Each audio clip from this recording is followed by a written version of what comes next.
All right, ready? All right.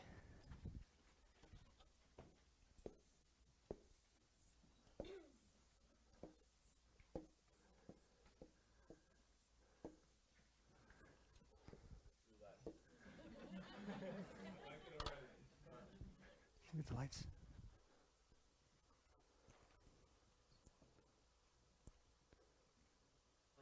What's your name? My name is Kenichi Ebina. What is your act? My act is dance-ish performance. Dance-ish. Ish, yes. Okay. How did you get into dance-ish kind of performing? I knew only the one step called the Running Man. Like, and when I did it, people got loud. And I was like, yeah, and so I was like, oh, I feel good. All right.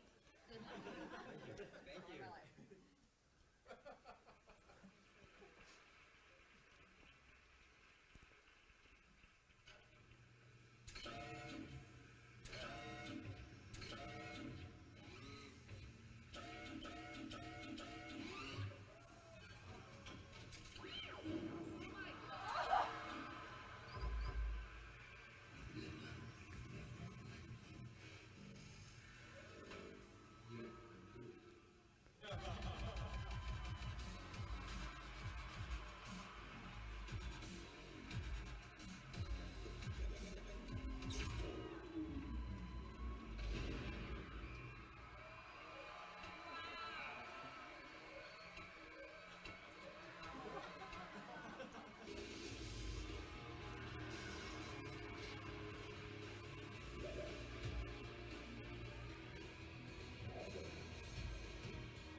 Just so you know, so I'm doing a presentation on recipe of a great coach, right? And so, first off, that gentleman, how do I get the blue off? Is there a button? Oh. So that gentleman, can any of you pick out any R&I face drills in there, right? Right. So that was his tryout. That was like the worst he did. The whole competition. Everyone after that was a million times better because he would film himself, and then be in sync with himself on a screen right behind him. So there was a clip when he walked out in the mirror, right? So who coached that? Does anyone know? Anyone see the show? Right. So this gentleman learned how to do that by simply watching Michael Jackson frame by frame, right? So his coach was Michael Jackson. So this is really important to me because it shows very simple, won him $1 million because he did win the competition, right? And so recipe for a great coach, right? I opened my email and was like, yeah, that's easy. And then I stared at the question because I was like, wait a minute, what the heck is a great coach, right? And so I've been working on this presentation for a while. Last night, got to bed, 9:30, slept like a baby. It was awesome. Woke up at 1 o'clock. This is a true story. Brain stuck in overdrive. I mean, just stuck there. My presentation was going over and over my head, and I realized it sucked. Right, so there goes my presentation. And so the good news is I did not redo it last night.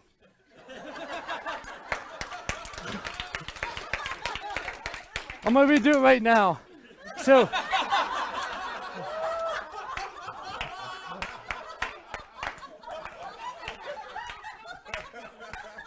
so how many people in here have overcoached something? Right? I realized about a month ago that I was overcoaching my athletes to death. Do less, right? It's that simple. You want to be a dancer? It's not evidently hard, right? All he did was a couple of on-eye phase drills, right? So it's just that simple fact of doing less. Today's society is all built upon winning rings, right? So these coaches that get paid a ridiculous amount of money, and they don't even, in my opinion, coach their athletes. They come up with an unbelievably rough system, come up with a camp. Whoever survives it is good enough to be on their team. If that person breaks, they're fired. Being a professional athlete is probably pretty miserable, right? It seems like they have to come out of pocket for their own coaches, for their diet, for their movement, for their strength, for everything else. And the head coach, all he does is break people and win championships. That's not what I want to do, ever. So I don't want to be like them. I looked up all these great coaches. Growing up, I had a hero coach. His name was Bill Byerman. I realize now that he was a horrible coach. He invented these ridiculous shoes called Nikes, those waffles, right? To wipe out Pro Nation is what he wanted to do. Obviously, he didn't read an Amley book, right? So why do that? Why not be just a little bit simple? And so I've took it upon myself to just stand there and watch my client do something and just make little tweaks and be like their friend and be everything. And I'm just trying to remember, what it is that makes me a great coach. It's definitely not knowledge, right? When I was a soldier in Iraq my second time, I decided I wanted to write a book about running because I loved running, right? And so I started researching the entire field of running, read books, read the newspaper articles, watched people run. So I came up with this really awesome plan. And looking back on it, that plan was built really to train maybe a couple hundred people on the planet, right? Because, who needs running drills, right? If they needed me, then they probably have somebody better. And so, I really went back and looked at all this stuff I was doing and stopped doing it because it's just do less, be simple. I don't want to work with the best guys anyways because they're already good. I want somebody I can put my name on. My last job in the Army, before I got medically retired, after I got back from the second deployment, was to work with the fallout soldiers. They knew I was a good runner. They're like, hey, Tyler, these guys are suffering on the 2 mile. They failed it. They have 2 weeks to pass or they are in trouble. Can you do something with them? I'm like, sure, 2 weeks, that's awesome. Distance running, And so all I did back then, this is way before Z Health, all I did was the simple stuff.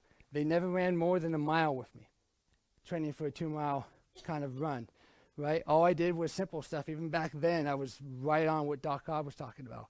I worked with just simple arm stuff, relaxing, enjoying their run, not going out too fast, because everyone knows soldiers, right? Go! Bam! They run the first 2 laps, and then they walk the next 6. A lot of them, right? When they need to throw up, the rules state when you're running a 2 mile, as long as you keep one foot on the track, you can put anything you want off the track. Who wants to run like that? So basically, I had 2 weeks. I worked with my first guys, with 6 of them. They all passed, right? The average improvement was 2 minutes in a 2 mile, so a minute a mile faster, right? They really liked what I did with them, so I did a few more gentlemen, and then a little bit after that, the Army officially said, hey, Sergeant Daly, you're done. I said before, I always wanted to be a soldier, right? So when you work on something your whole life, right, and you go to combat, and you achieve the greatest rush of your life, you become extremely addicted to this adrenaline, and when they take it away from you, it's a sport, right? I can never do that sport again, so I have to find something else to do. I would love to have someone win $1 million, right? So my time has stopped. That sucks. So basically, right, what I want to talk about is our strategies. How do we do less? How do we train our people to be awesome, right? And so ZELF gives us a very simple concept right off the bat. Anyone remember them? The 5 Ds? What's that? The 5 Ds? Anyone know the first one? Or yeah. Right, define. I wrote describe the drill, but I guess define. Demo, dissect, drill, and then debrief. How easy is that? How many of you have really messed that up in the past year? Right? Guilty? Right? It should not take me 20 minutes to teach somebody an ankle tilt. Luckily, I made $20 doing it. But basically, what I want to do right now is I kind of want you all to partner up, right? No, we're going to back up. I want one volunteer. Can I get one volunteer? Anybody? Go ahead. Right. What sport do you do? Personal training. What's that? Personal training. You don't do any sports? Any movements that you want? I No? do jiu-jitsu now. Jiu-jitsu? Yeah. Okay. But I'm a dancer if you want to do something. No. I want you to hit my hand. Hit it? Yep.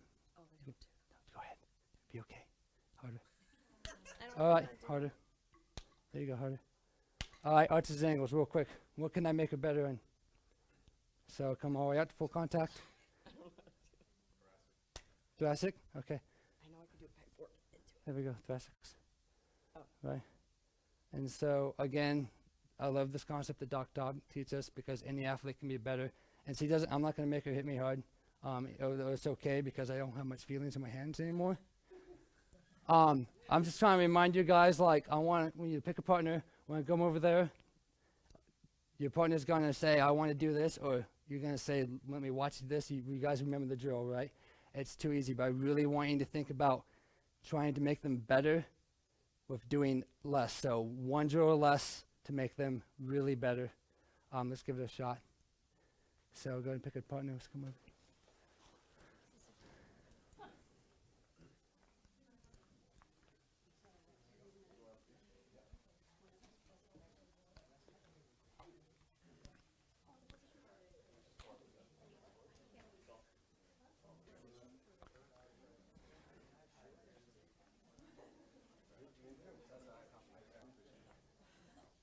Let them finish up.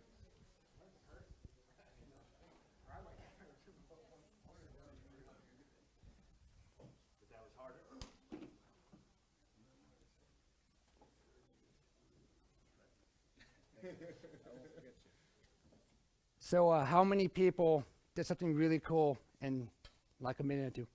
Anybody show of hands? Right? You're smiling. What happened? Tell us the story. Well, I didn't know an hour ago what a pistol squat was. And I tried, and I barely got to bend. And then just with the very simple glueless drills, I ended up in less than 2 minutes doing one. Nice. Yeah. Anybody else got a cool story? Real quick, anybody? You broke Missy. Mind if I share? So he was doing a press and he thought initially for the initial that it was 26 kilograms, and because he didn't look close, but it was really 36. So after the drill, it was just like, whoop, but it was 10 kilos heavier than he thought he was doing, that he's used to doing. So that was actually really wow. I misread it. It's an extra 20. So he needs vision drills is what I'm hearing. Exactly. All right, so I want to talk a little bit about my experience with Z and how cool it is. Does anyone get intimidated with all those books? Like when you guys are trying to study them, right? Well, I was trying to think about all the stuff I knew and needed to know and stuff I had to memorize. Because of some of my past history, there were just aspects of just random things. For a reason, my brain is just, no. So like I studied and studied and studied and studied, and some things were just no, and other things were just like yeah, easy. And so I've noticed during some of my rapid fires, some questions, bam, other questions, no. A few months ago, I gave myself permission to make a fool of myself here, because I was so much stressing on some of the issues that I could not memorize that I was wasting time practicing those things. I was just like the eye muscles, right? Doc asked me the eye muscles yesterday, blanked on them, then he told me, then next lesson he had someone else write him on the board, and I can still not tell you those eye muscles, right? Is it going to beat me up? We have to catch me first. So, but it's just, you know, I've been really taking like the lessons of Z. I can remember the first thing I ever learned in Z. Everyone knows it, right? The make everything as simple as you can, right? I dropped the but not simpler. I just try and make everything simple for myself now. If I wrap my head around, like I know I'm staying in a room with people that know more than me, and I am fantastically happy about that. Because all Z is to me is a big thing of tools. And if I can't remember a bunch of tools, I still have a lot more in that box. So I am ecstatic that I can change somebody's life and help them with just really simple movements, really simple drills, other stuff like that. And you know, if I try and measure myself up to like Lou, for example, it's never going to happen. Like I see him as so awesome that I'm not going to be his level of awesome. So let's go in a completely different direction with that. So that's kind of my example of that. And then going back to like coaching, right? Everyone has like a hero, people like you look up to and stuff. And what I'm realizing right now is I don't have to look pretty much any further in this room to see awesome coaches, right? Because it's like the secrets we know. You know, I can know everything there is to know about sport, and you can know everything there is to know about sport. But I was watching Peyton Manning the other day, right? And to me, especially in the last season, he still has a glove on his hand because he's lost grip, and he is paying somebody a lot of money to get more grip in that hand, and the best thing they can do is give him a glove. Like, well, I could have gave him a glove for a lot cheaper. It's just, you know, I tried semi-professional football. That actually wasn't funny, you know. I tried semi-professional football, and these coaches came out with these kids, a lot of them right out of high school, and a bunch of them were coming right out of the Army, and the drills they were throwing at us were just, bam! And here's what they kept telling us, right? They said, this is what he's doing. This is what, you know, Peterson's doing. And I'm just like, but they're in the professional level for a reason. You're not going to get me there by teaching me how they, like, contradict myself, but you're not going to get me there by teaching them necessarily how they move or what drills they're doing to move like that. Maybe if we slowed it down a little bit, nobody there knew how to run right. The injuries on that team were unbelievable. It was an expansion team. Some of these coaches had no idea what they're doing. So they start a few months before the rest of the league, thinking they were getting a head start, and they just kept blowing people out. ACL tears, concussions, elbows, back, spine, hips. And here I am standing on the sideline saying, I can help you with that, right? They didn't want to listen to me, right? Because what do I know, you know? And so it's keep it simple, but you give yourself permission. Like, there's a lot of people out there that aren't ready yet, and that's fine. If they want to like model themselves after the greatest athletes on the planet and do their workouts, you can have a lot of fun watching them. It's like I was asking Nathan the other day, how do you feel when you see a trainer that has no business teaching someone how to deadlift, teaching them how to deadlift? And he's like, well, now I just walk away, right? And sometimes I've gone crazy, like arguing with people. You can't do this. And they just simply tell me, yes, I can. And so I got in an argument with the head coach right before he got fired, because we were spending time like just stretching right, for 10 minutes. And I remember, like, one day it was freezing in Colorado Springs. He sent us all to the trees. We came back. He's like, do another lap. I want you nice and warm so you don't tear something. I was like, I actually kind of somewhat agree with that. Y'all got another lap. He came back, and he's like, okay, instead of stretching for 10 minutes, we're going to stretch for 30 minutes so you're nice and warm when we hit the field.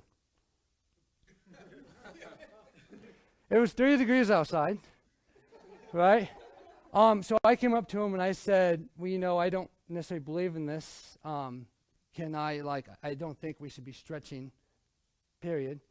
And he told me that I was right and wrong, that you can stretch if you're an endurance athlete, but you shouldn't stretch if you're a weightlifter. And I'm just like, but they both revolve around moving, so it's the same thing. Just keep it simple. I'm trying to get at here. I've been spending some time hammering the same point. When I got this presentation, I really figured out that's what I want to do is less. Then I'm like, dang, how do I talk for 30 minutes on less?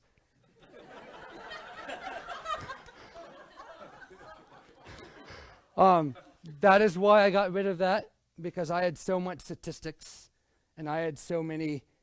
Did everyone know after week 6 last week that there were 340 NFL players reporting some type of injury at the end of 1 week? So I had so many ridiculous stats that I was no longer in the less category, and I was going to bore you with a bunch of stuff that you might not have cared about. So I figured if I can just hammer in the point. Kathy was saying earlier that make sure people know the take home. I don't think you're going to forget mine because it's my only slide.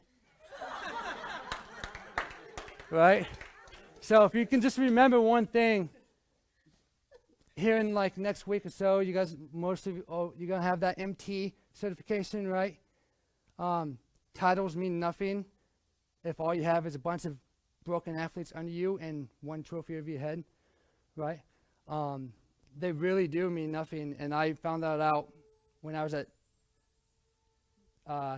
Speed last week. Not Speed, I'm sorry, S. Right? I was at S last week, and this whole time I've come through Z Health.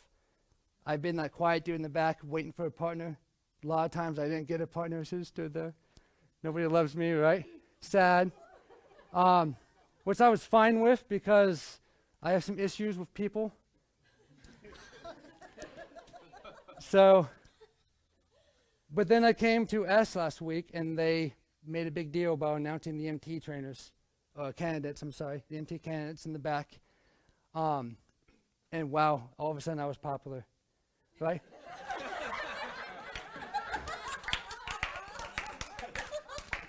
There wasn't one moment, there wasn't one drill where I didn't have a partner. And all I did was sit in my chair, and they were like, okay, let's go do this. And somebody grabbed me every time because they thought I could teach them something.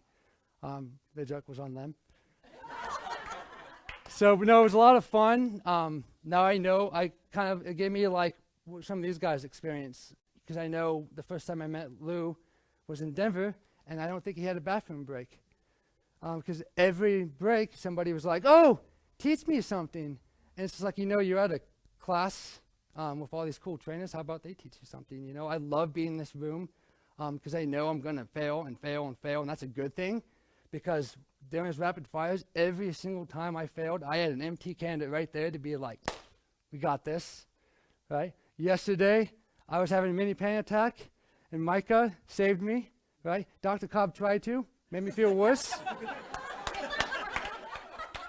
He tried talking, right? But he didn't know he was the reason why I was having the attack. So all Micah did was pass me a Coke, right? That's all she had to do, was give me a Coke. And that was it, and I was happy. So does anybody have any questions at all? Do I have permission to quote you in my speech tomorrow? Only if you can do it with my fantastic accent. All right. I wasn't talking about superheroes, just because I wanted to, right? Being a superhero sucks, right? And it might seem like fantasy, but they don't get paid anything. Right? It might seem really cool, I am not a hero, and I'm definitely not super, right? But I've had the experience of being bulletproof, and I've had the experience of going after some really, really bad men. And it really does break down your body a lot. It's very frightening and terrifying at times, and it sometimes is the absolute coolest experience in your life. So when he talks about like wanting to be that, I've had that. I want it back, all that bad stuff. I don't care. So it's something cool to think about and dream about as somebody that's lived it. I'm talking about this on purpose because I want to go to something Doc said the other day, right? Number one, fear of people, especially in America, speaking. Number two is death, right? So that person up on the eulogy, right, giving that speech, is looking at his buddy in the casket saying, boy, you lucky. You could be up here, right? But Doc said something that made me think a lot. And he said, who would rather be shot at than to give a speech? And I'm going to go back to what Doc said a long time ago is, you'd be surprised what you can do when death is the alternative. So that has nothing to do with my speech, but I just wanted to say it.